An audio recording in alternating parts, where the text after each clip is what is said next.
Hi, and welcome to another Reach Higher Thursday. I am Nikki Devitt, president of the Petoskey Regional Chamber of Commerce, and I am now joined by David Coveyou, owner of Coveyou Scenic Farms. Thank you for joining me, David. Wonderful to be here, Nikki.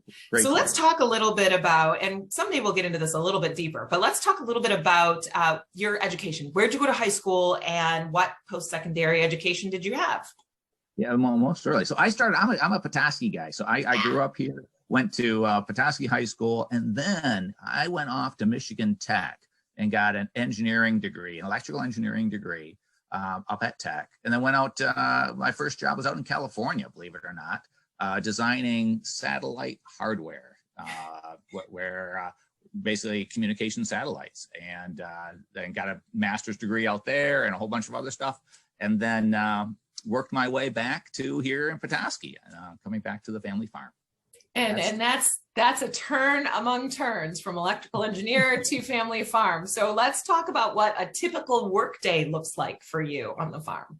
Yeah. So for me now, a typical workday is long, but any entrepreneurial person is going to have a long workday, and it's really a job that is all encompassing. There's not 1 or 2 days that look alike. So there's everything from working and growing things in the field, but quite honestly, and I'm a produce farmer, so we're growing vegetables in the field, and that's everything from understanding soil science, plant growth habits, and really monitoring all of that, watching that, planning all of that.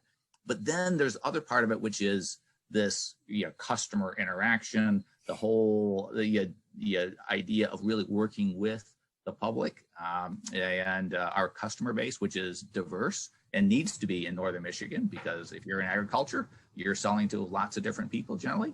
And then on top of that, there's like the staffing. Yeah, so it's kind of like a little bit of it. You're working with people, you got people working for you, you're dealing with your customers, and then there's all the paperwork side of it, as well as the science side of it. So it's a really diverse part of trying to be able to grow, produce, if you will, in northern Michigan. So with all of that in a daily job, what do you think are the most important skills that you bring to the job you have?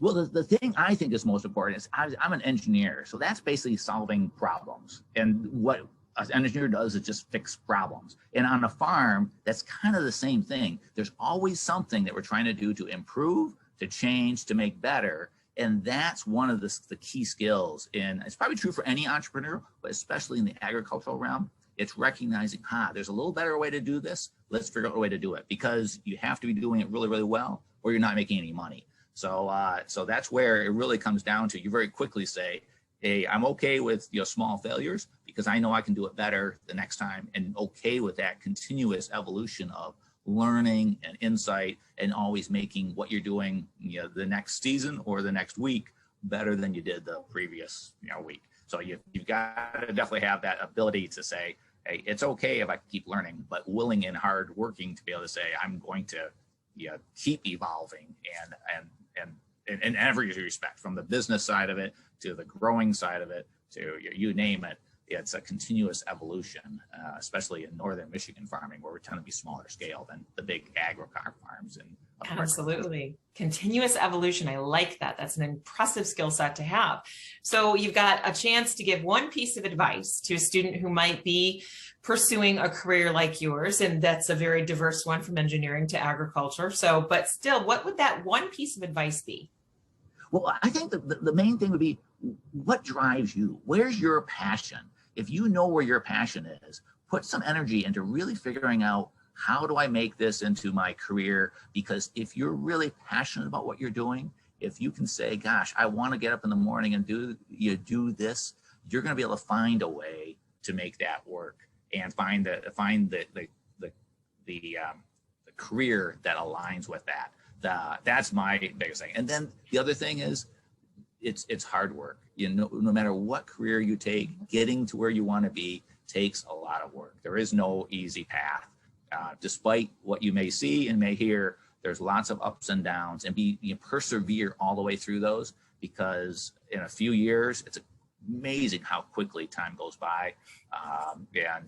And yeah, I just think that if you persevere and you're following a path that is really where your heart is and ability to change and adjust it as it goes, you'll end up in a place where you'll be very pleased with what you're doing.